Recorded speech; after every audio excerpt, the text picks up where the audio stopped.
Hello friends, ಇವತ್ತಿನ ಸಂಚಿಕೆಯಲ್ಲಿ ಏನಾಯಿತು ಅಂತ ನೋಡ್ಕೊಂಡು ಬರೋಣ ಬನ್ನಿ. ಮಹಾಲಕ್ಷ್ಮಿ ಕೊಲೆ ಕೇಸಲ್ಲಿ ನೀನು ರಿಲೀಸ್ ಆದಾಗ ಮಹಾಲಕ್ಷ್ಮಿ ಸುಳ್ಳು ಹೇಳಲ್ಲ ಅಂತ ನನಗೆ ಗೊತ್ತಿತ್ತು. ಆದರೂ ನಾನು ನಿನ್ನನ್ನೇ ನಂಬಿದೆ. ನಮ್ಮಮ್ಮ ಇದನ್ನೆಲ್ಲ ಮಾಡಿರೋಕ್ಕೆ ಚಾನ್ಸ್ ಇಲ್ಲ ಅಂತ ಅಂದ್ಕೊಂಡಿದ್ದೆ. ಆಗ ಆ ಬೊಂಬೆ ಆಡ್ಸೋನು ದೇವ್ರ ಥರ ಬಂದು ಕಂಡಿದ್ದು ಸುಳ್ಳಾಗಬಹುದು, ಸತ್ಯ ಮರೆಯಾಗಬಹುದು. ಸತ್ಯದ ಅನಾವರಣ ಆಗಬೇಕು ಅಂದರೆ ಸುಳ್ಳಿನ ಬಣ್ಣ ಮಾಸಬೇಕು, ಯಾವುದು ನಿಜ ಯಾವುದು ಸುಳ್ಳು ಅನ್ನೋದು ಅರಿಯಾಗಬೇಕು ಅಂತ ಹೇಳಿ ಏನಾಗಬೇಕು ಅಂತ ಅರ್ಥ ಮಾಡಿಸ್ದ ಅಂತಾನೆ ವೈಷ್ಣವ್. ಅವನು ಹೇಳಿದ ಯಾವುದು ಸತ್ಯ ಅಲ್ಲ, ಅದ್ಯಾವುದು ನಿಜ ಅಲ್ಲ ಕಣೋ ಅಂತಾಳೆ ಕಾವೇರಿ. ಆದರೆ ಅಲ್ಲಿಂದ ನಿನ್ನ ಬಿಹೇವಿಯರ್ನ ಅಬ್ಸರ್ವ್ ಮಾಡ್ತಾ ಬಂದೆ. ಮಹಾಲಕ್ಷ್ಮಿ ಯಾವತ್ತೂ ನಿನ್ನ ವಿರುದ್ಧ ಕೆಟ್ಟದಾಗಿ ಮಾತಾಡಲೇ ಇಲ್ಲ. ಆದರೆ ನೀನು ಯಾವಾಗಲೂ ಅವ್ರ ಬಗ್ಗೆ ದ್ವೇಷದಲ್ಲೇ ಮಾತಾಡ್ತಿದ್ದೆ. ನೀನು ನಿಜವಾಗ್ಲೂ ಒಳ್ಳೆಯವಳೇ ಆಗಿದ್ದರೆ ಸೊಸೆನ ಕ್ಷಮಿಸಿ ಮನೇಲಿ ಇಟ್ಕೋತಿದ್ದೆ. ಆದರೆ ನೀನು ಹಾಗೆ ಮಾಡಲಿಲ್ಲ. ಮಹಾಲಕ್ಷ್ಮಿನ ಬೈದು ರಂಪ ರಾದ್ಧಾಂತ ಮಾಡಿ ಅವರನ್ನು ಮನೆಯಿಂದ ಆಚೆ ಹಾಕಿದೆ. ನಿನ್ನ ಉದ್ದೇಶನೇ ಅವರನ್ನು ಮನೆಯಿಂದ ಆಚೆ ಹಾಕೋದಾಗಿತ್ತು. ನನಗೆ ಅನುಮಾನ ಶುರುವಾಗಿದ್ದೆ ಅಲ್ಲಿಂದ ನಾನು ನಿನ್ನ ಮೇಲೆ ಒಂದು ಕಣ್ಣಿಟ್ಟಿದ್ದೆ. ವಿಧಿ ಮದುವೆ ಆದಾಗ ನ್ಯೂಸ್ ಪೇಪರಲ್ಲಿ ಸುದ್ದಿ ಬಂತಲ್ಲ, ಅದನ್ನು ಮಾಡಿಸಿದ್ದು ನೀನೇ ಅಂತಲೂ ನನಗೆ ಗೊತ್ತಮ್ಮ. ಇಷ್ಟೆಲ್ಲ ಆದಮೇಲೂ ನಿನ್ನ ಮಾತು ಕೇಳಿಕೊಂಡು ಇನ್ನೊಂದು ಮದುವೆ ಆಗೋಷ್ಟು ಮೂರ್ಖ ನಾನಲ್ಲಮ್ಮ. ನೀನು ಸಾಗರಿನ ಸೆಲೆಕ್ಟ್ ಮಾಡೋ ಹಾಗೆ ಮಾಡಿದ್ದೆ ನಾನು. ಸಾಗರಿ ನನ್ನ ಫ್ರೆಂಡು. ಈ ಮದುವೆ ಎಲ್ಲ ನಾನು ಅವಳು ಸೇರಿಕೊಂಡು ಆಡಿದ ನಾಟಕ ಅಂತಾನೆ ವೈಷ್ಣವ್. ಪುಟ್ಟ, ನೀನು ಈಗಲೂ ನನ್ನನ್ನು ತಪ್ಪಾಗಿ ತಿಳ್ಕೊಂಡಿದ್ಯಾ ಕಣೋ. ಈ ಲಕ್ಷ್ಮಿ ನಿನಗೆ ಯಾವುದೋ ವಿಡಿಯೋ ತೋರಿಸಿ ನಿನ್ನ ದಾರಿ ತಪ್ಪಿಸ್ತಿದ್ದಾಳೆ ಕಣೋ ಅಂತಾಳೆ ಕಾವೇರಿ. ಮಹಾಲಕ್ಷ್ಮಿ ನನಗೆ ಯಾವ ವಿಡಿಯೋನೂ ತೋರಿಸಿಲ್ಲ ಅಮ್ಮ. ಇಷ್ಟು ದಿನ ನೀನು ಏನೇನು ಮಾಡಿದ್ಯಾ ಅಂತ ಸುಬ್ಬಿ ಮುಂದೆ ಹೇಳ್ಕೊತಿದ್ಯಲ್ಲ, ಅದನ್ನು ನಾನೇ ಖುದ್ದಾಗಿ ಕೇಳಿಸ್ಕೊಂಡೆ ಅಂತ ವೈಷ್ಣವ್ ನಡೆದಿರೋದನ್ನು ಹೇಳ್ತಾನೆ. ನೀನು ನನ್ನ ಫೋನನ್ನು ಎತ್ಕೊಂಡು ಮನೆಯಲ್ಲಿ ಒದ್ದಾಡ್ತಿರೋದನ್ನು ನಾನು ನೋಡಿದೆ. ಅದನ್ನು ನೋಡಿ ನಾನೇ ಫಾಲೋ ಮಾಡ್ಕೊಂಡು ಬಂದೆ. ಯಾರೂ ನನಗೆ ಏನೂ ಹೇಳಲಿಲ್ಲ ಅಮ್ಮ. ಪಾಪ ಅವ್ರು ತಾನೇ ನನ್ನ ಕಣ್ಣು ತೆರೆಸೋಕ್ಕೆ ಎಷ್ಟು ಸಲ ಟ್ರೈ ಮಾಡ್ತಾರೆ, ನೀನೇ ಹೇಳು. ಸಾಕು, ಇಷ್ಟು ವರ್ಷ ಮುಖವಾಡ ಹಾಕಿ ಬದುಕಿದ್ದು ಸಾಕು. ಇಷ್ಟೆಲ್ಲ ಆದಮೇಲೂ ಎಲ್ಲರೂ ನನ್ನ ಮೂಲೆ ಗುಂಪು ಮಾಡ್ತಿದ್ದಾರೆ, ನನ್ನ ಬೆನ್ನಿಗೆ ಚೂರಿ ಹಾಕ್ತಿದ್ದಾರೆ ಅಂತ ಹೇಳಬೇಡಮ್ಮ. ಎಲ್ಲರನ್ನ ಮೂಲೆ ಗುಂಪು ಮಾಡಿರೋದು ನೀನು. ಅಪ್ಪನ ನೋಡಿದರೆ ಪಾಪ ಅನಿಸುತ್ತೆ ಅಮ್ಮ. ಇವ್ರು ನಿನ್ನ ಎಷ್ಟು ಪ್ರೀತಿ ಮಾಡ್ತಿದ್ರು. ನಿಮ್ಮದು ಲವ್ ಮ್ಯಾರೇಜ್ ಬೇರೆ. ಅವ್ರ ನಂಬಿಕೆಗೆ ಪ್ರೀತಿಗೆ ದ್ರೋಹ ಮಾಡಿದೆ. ಅಂದರೆ ನಮ್ಮ ಅಜ್ಜಿನ ಅವರಿಂದ ದೂರ ಮಾಡಿದೆ, ಅವ್ರ ಪ್ರಾಣ ತೆಗೆದೆ.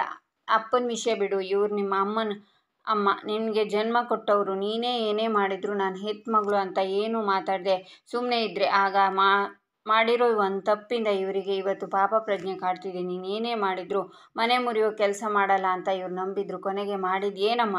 ನಾನು ಮಹಾಲಕ್ಷ್ಮಿನ ಮದುವೆಯಾದ ಹೊಸರಲ್ಲಿ ಅತ್ತೆಗೆ ಮಹಾಲಕ್ಷ್ಮಿನ ಕಂಡ್ರೆ ಆಗ್ತಿರ್ಲಿಲ್ಲ. ಆದರೆ ಬರ್ತಾ ಬರ್ತಾ ಮಹಾಲಕ್ಷ್ಮಿ ಒಳ್ಳೆತನ ಅತ್ತೆಗೆ ಅರ್ಥ ಆಯಿತು.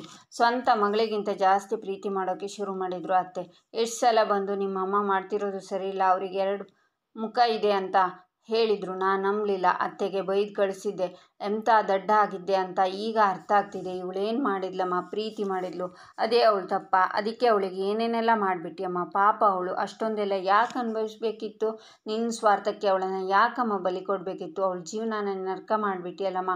ಅವಳ ಪ್ರೀತಿಗೆ ಸಿಕ್ಕಿದ ಪ್ರತಿಫಲನೇ ಇದೆಯಾ ಅಮ್ಮ ಇದು? ವೈಷ್ಣವ್. ಆಗ ಕೀರ್ತಿ ಅಳ್ತಾಳೆ. ಪುಟ್ಟ, ನಾನು ಅಂತ ಕಾವೇರಿ ಹೇಳುವಾಗ ತಡೆದು ನಾನು ಮಾತಾಡೋದು ಇನ್ನೂ ಮುಗ್ದಿಲ್ಲಮ್ಮ. ಮಹಾಲಕ್ಷ್ಮಿನ ಸೆಲೆಕ್ಟ್ ಮಾಡಿದ್ದೆ ನೀನು. ಕೀರ್ತಿನ ನನ್ನಿಂದ ದೂರ ಮಾಡೋಕ್ಕೆ ನೀನು ಕೊಟ್ಟ ಕಾರಣ ಏನಮ್ಮ? ಜಾತಕದಲ್ಲಿ ದೋಷ, ಅಲ್ಲೂ ಮೋಸ ಮಾಡಿದೆ. ಲಕ್ಷ್ಮಿನ ಮದುವೆ ಮಾಡಿಸಿ ನಂತರ ನಿನ್ನ ಮದುವೆ ಮಾಡ್ತೀನಿ ಅಂತ ಅವಳಿಗೆ ಮಾತು ಕೊಟ್ಟಿದ್ದೆ. ಕೀರ್ತಿನ ನನ್ನಿಂದ ದೂರ ಮಾಡಬೇಕು ಅಂತ ತಾನೇ ನೀನು ಇದನ್ನೆಲ್ಲ ಮಾಡಿದ್ದು? ಯಾಕಂದರೆ ಕೀರ್ತಿನ ಮದುವೆ ಆಗಿದ್ದಿದ್ರೆ ಅವಳು ನಿನ್ನ ಮಾತು ಕೇಳ್ತಿರ್ಲಿಲ್ಲ. ನೀನೇನು ಅನ್ಕೋತೀಯೋ ಅದಕ್ಕೆ ಉಲ್ಟಾ ಹೊಡಿತಾಳೆ ಅಂತ ನಿನಗೆ ಗೊತ್ತಿತ್ತು. ನಿನಗೆ ನನ್ನ ಮೇಲೆ ಕಂಟ್ರೋಲ್ ತಗೋಬೇಕಿತ್ತು. ಅದಕ್ಕೆ ಮಹಾಲಕ್ಷ್ಮಿ ಜೊತೆ ಮದುವೆ ಮಾಡಿಸಿದೆ. ಆದರೆ ಮಹಾಲಕ್ಷ್ಮಿನೂ ಕೀರ್ತಿ ಥರ ಆಗ್ತಾರೆ ಅಂತ ನೀನು ಅಂದ್ಕೊಂಡಿರಲಿಲ್ಲ ಅಲ್ವಾ? ಆದರೆ ಒಂದು ವಿಷಯಕ್ಕೆ ನಾನು ನಿನ್ನ ಜೀವನ ಪೂರ್ತಿ ನೆನ್ಪಿಟ್ಕೋತೀನಮ್ಮ. ಮಹಾಲಕ್ಷ್ಮಿ ಜೊತೆ ಮದುವೆ ಮಾಡಿಸಿದ್ದು ಅವರಿಂದ ನಿನ್ನ ಬಣ್ಣ ಬಯಲಾಯಿತು. ಇಲ್ಲ ಅಂದರೆ ನಮ್ಮ ಅಮ್ಮನೇ ಗ್ರೇಟು ಅಂತ ಜೀವನ ಪೂರ್ತಿ ನಂಬ್ಕೊಂಡಿರ್ತಿದ್ದೆ. ಲೈಫಲ್ಲಿ ಏನೇ ಆಗಲಿ ಮಹಾಲಕ್ಷ್ಮಿನೇ ನನ್ನ ಹೆಂಡತಿ, ಅವ್ರು ನನ್ನ ಹೆಂಡತಿಯಾಗೇ ಇರ್ತಾರೆ ಅಂತಾನೆ ವೈಷ್ಣವ್. ಆಗ ಲಕ್ಷ್ಮಿ ಹೇಳ್ತಾಳೆ. ಅವಳನ್ನು ಹಿಡ್ಕೊಂಡು ಅವಳ ಕಣ್ಣೀರನ್ನು ಒರೆಸಿ, ಜಗತ್ತಲ್ಲಿ ಕೆಟ್ಟ ಮಕ್ಕಳು ಇರ್ತಾರೆ, ಕೆಟ್ಟ ತಾಯಿ ಇರಲ್ಲ ಅಂತ ಕೇಳ್ಕೊಂಡೆ ಬೆಳೆದಿದ್ದೇನಮ್ಮ. ಆದರೆ ನೀನು ಯಾಕಮ್ಮ ನನ್ನ ಪಾಲಿಗೆ ಕೆಟ್ಟ ತಾಯಿ ಆದೆ? ನನ್ನ ನೆಮ್ಮದಿನ ಯಾಕಮ್ಮ ಕಿತ್ಕೊಂಡೆ? ನನ್ನ ಸ್ವಾತಂತ್ರ್ಯಕ್ಕೆ ಯಾಕಮ್ಮ ಬೇಲಿ ಹಾಕಿದೆ? ಯಾಕಮ್ಮ ನನ್ನ ಕನಸುಗಳನ್ನು ಕೊಂದೆ? ಯಾಕೆ ಯಾವಾಗಲೂ ನಾನು ನಿನ್ನ ಕಂಟ್ರೋಲಲ್ಲಿ ಇರಬೇಕು ಅಂತ ಅಂದ್ಕೊಂಡೆ? ಹೇಳಮ್ಮ, ಯಾಕೆ ಹೀಗೆ ಮಾಡಿದೆ ಹೇಳು ಅಂತಾನೆ ವೈಷ್ಣವ್. ಆಗ ಕಾವೇರಿ ಕಿವಿನ ಮುಚ್ಕೊಂಡು ಆ ಅಂತ ಗಟ್ಟಿಯಾಗಿ ಕೂಗ್ತಾಳೆ. ಆಗ ಅವಳ ಅತ್ತೆ ಬಂದು ನಗ್ತಾ, ನಾನು ಹೇಳಿದ ದಿನ ಬಂದೇ ಬಿಡ್ತಲೇ ಅಂತಾರೆ. ಇಲ್ಲಿರೋ ಸಾಲದು ಅಂತ ನೀನು ಬಂದ್ಯಾ, ನನ್ನ ಕಣ್ಣೆದ್ರಿಗೆ ಇರಬೇಡ ಹೋಗು ಅಂತ ಕೂಗ್ತಾಳೆ ಕಾವೇರಿ. ಕಾವೇರಿ ಯಾರ ಜೊತೆ ಮಾತಾಡ್ತಿದ್ಯಾ, ಯಾಕೆ ಹೀಗಾಡ್ತಿದ್ಯಾ ಅಂತಾರೆ ಅಜ್ಜಿ. ಇದೆಲ್ಲ ಇವಳು ಡ್ರಾಮಾ ಅಂತಾಳೆ ಸುಪ್ರೀತಾ. ನಿನಗೆ ಹೇಳ್ತಾ ಇರೋದು, ಮೊದಲೇ ತಲೆ ಕೆಟ್ಟಿದೆ, ಏನೇನೋ ಮಾತಾಡಿ ಹುಚ್ಚೆಬ್ಬಿಸ್ಬೇಡ ಹೋಗಿಲ್ಲಿಂದ ಅಂತ ಕೂಗ್ತಾರೆ ಕಾವೇರಿ. ನಾನು ನಿನಗೆ ಹೀಗೆ ಆಗತ್ತೆ ಅಂತ ಹೇಳ್ತಾ ಇದ್ದೆ ತಾನೆ, ನೀನು ಮನುಷ್ಯರ ಮಾತು ಕೇಳಲ್ಲ, ನನ್ನ ಮಾತು ಎಲ್ಲಿ ಕೇಳ್ತೀಯ ಅಂತಾರೆ ಅತ್ತೆ. ನನಗೇನೂ ಆಗಿಲ್ಲ, ನಾನು ಹೇಗಿದ್ನೋ ಹಾಗೆ ಇದ್ದೀನಿ ಅಂತಾಳೆ ಕಾವೇರಿ. ನೀನು ಒಂಟಿ ಆಗ್ತೀಯಾ ಅಂತ ಹೇಳಿದ್ದೆ ಅಲ್ವಾ, ಒಂಟಿ ಪಿಶಾಚಿ ಆಗಿದ್ಯಾ ನೀನೀಗ ಅಂತಾರೆ ಅತ್ತೆ. ರೀ, ಅವರು ಆಡ್ತಿರೋದು ನೋಡಿದ್ರೆ ಭಯ ಆಗ್ತಿದೆ, ಸಮಾಧಾನ ಮಾಡಿ, ಹೆಚ್ಚು ಕಮ್ಮಿ ಆದರೆ ಕಷ್ಟ ಅಲ್ವಾ ಅಂತಾಳೆ ಮಹಾಲಕ್ಷ್ಮಿ.